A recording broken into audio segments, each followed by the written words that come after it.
आज हमने chapter number 10 के न्यूमेरिकल प्रॉब्लम सॉल्व करने हैं। ठीक। अच्छा, फर्स्ट प्रॉब्लम में वो कह रहा है the time period of simple pendulum is 2 second. आपके पास सिंपल पेंडुलम का जो टाइम पीरियड है वो 2 सेकेंड है। ठीक। गिवन डेटा में पहली चीज आ गई आपके पास, दिस इज नॉट आंसर, ये आपके पास गिवन डेटा है।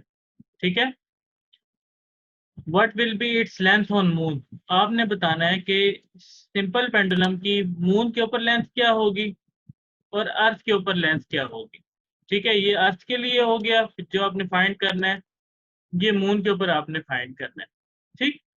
What will be its length on moon if G M is equal, अब उसने, हमें पता है जमीन के ऊपर जो ग्रेविटेशनल की वैल्यू है वो 10 मीटर पर सेकंड स्क्वायर होती है।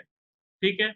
और मून के ऊपर क्या होगी वो उसने क्वेश्चन में दे दिया कि मून में आपके पास GE/6 होगी। तो GE 10 है आपके पास, तो ये 10/6 करेंगे तो आपके पास 1.6 मीटर पर सेकंड स्क्वायर आ जाएगी। ठीक हो गया। अब हम फर्स्ट ऑफ ऑल निकाल लेते हैं कि जमीन के ऊपर आपके पास टाइम पीरियड की क्या वैल्यू होगी। ठीक है। तो टाइम पीरियड का फार्मूला आप लोगों को पता है, T = 2π√L/G होता है। ठीक। तो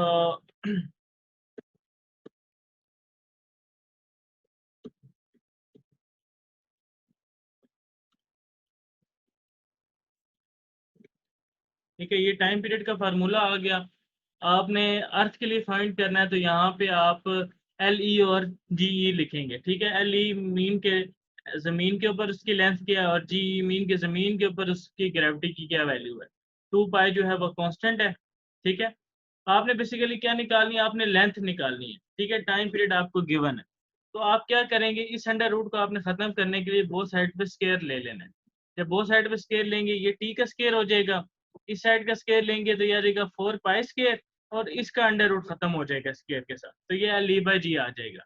अब आपने क्या करना है, LE को यहाँ पे अकेला करना है, तो अकेला करने के लिए आप क्या करेंगे कि ये जो चीज यहाँ पे मल्टीप्लाई हो रही है आपके पास, इसको दूसरी साइड पे जाके डिवाइड कर देंगे।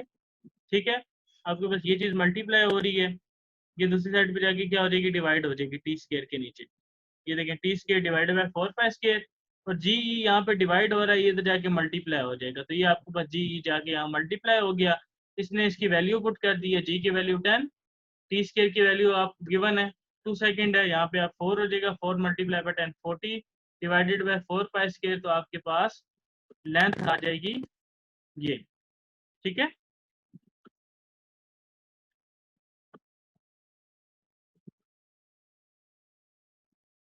ये आपके पास आ गई लेंथ की वैल्यू सिंपल पेंडुलम की अर्थ के ऊपर।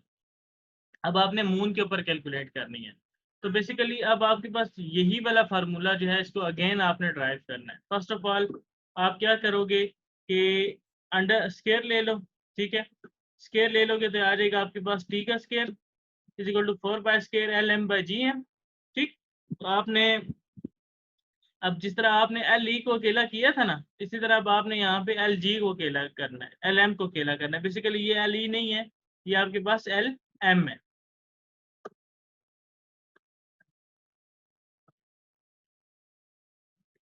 ठीक है, ये आपके पास LM है।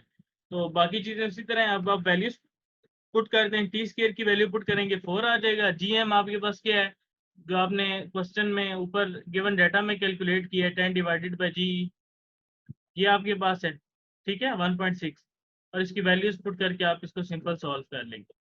ठीक। प्रॉब्लम 1 में किसी को कोई मसला? No sir.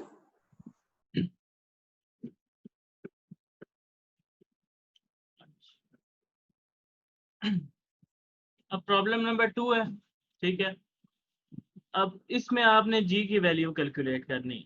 सेम फार्मूला आपके पास यूज होगा। वो कह रहा है कि आपके पास एक पेंडुलम है, उसकी जो लेंथ है वो 0.9 मीटर है, 99 मीटर है।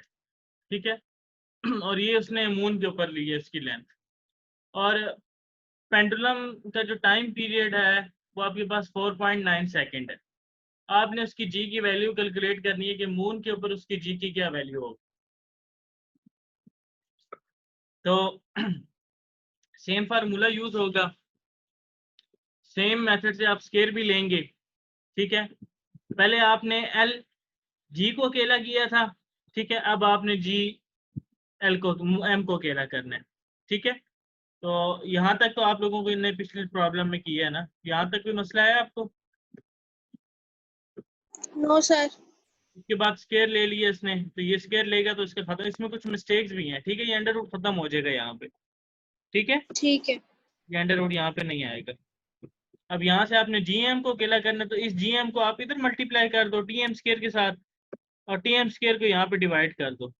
ठीक है, तो अगेन इसने यहाँ पे वैल्यूज पुटिंग कर ली है। ठीक, मैं लिखने की कोशिश करता हूँ, शायद लिखा जाए, लेकिन मुश्किल है। तो ये आ जाएगा आपके पास 4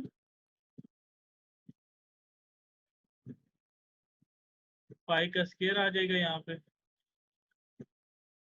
और इसके साथ आ जाएगा आपके पास एल एम की वैल्यू आ जाएगी,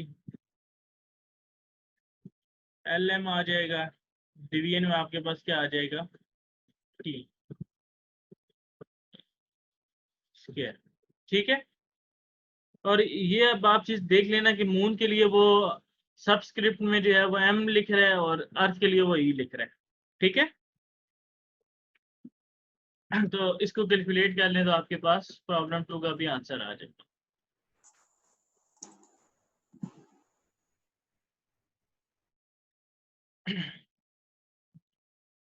अब प्रॉब्लम 3 है, कह रहे हैं आपने टाइम पीरियड, अब आपने टाइम पीरियड निकालना है। ठीक है, आपको उसने लेंथ दे दी है, टाइम पीरियड दे दी, टाइम पीरियड कैलकुलेट करना है आपने मून के ऊपर भी, अर्थ के ऊपर भी। लेंथ उसने आपको 1 मीटर दे दी है, और जी ई की वैल्यू भी दे दी है, जी एम की वैल्यू भी दे दी है। तो सिंपल आपने फार्मूला लगाया डी इक्वल टू 2 √L/g। ठीक है, और अब आपने कोई स्क्वायर रूट वगैरह नहीं लेना, अब आपने सिंपल वैल्यूज पुट करनी है और उसको सॉल्व करना है। ठीक है, तो यहाँ पे आपके पास लेंथ की वैल्यू 1 है, जी की वैल्यू 10 है, इसको सॉल्व कर लें 2 सेकंड आ जाएगा।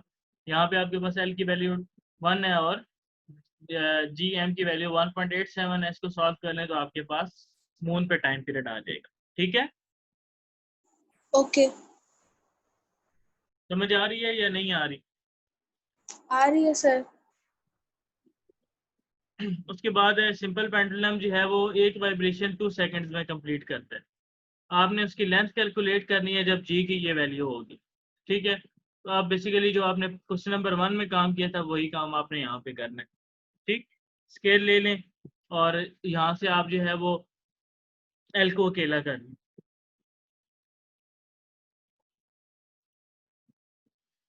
ठीक हो गया, जी। हो जाएगा प्रॉब्लम। हाँ जी। नेक्स्ट प्रॉब्लम है कि 100 वेव्स पास कर रही हैं किसी पॉइंट, किसी मीडियम से 20 सेकेंड्स के अंदर। ठीक है, what is the frequency and time period? आपने फ्रीक्वेंसी निकालनी है और टाइम पीरियड निकालना है वेव का।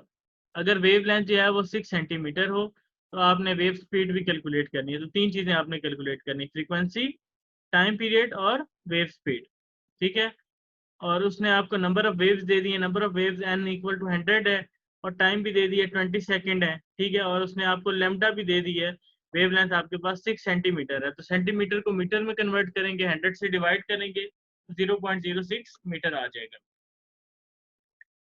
अब सबसे पहले हम निकाल लेते हैं फ्रीक्वेंसी।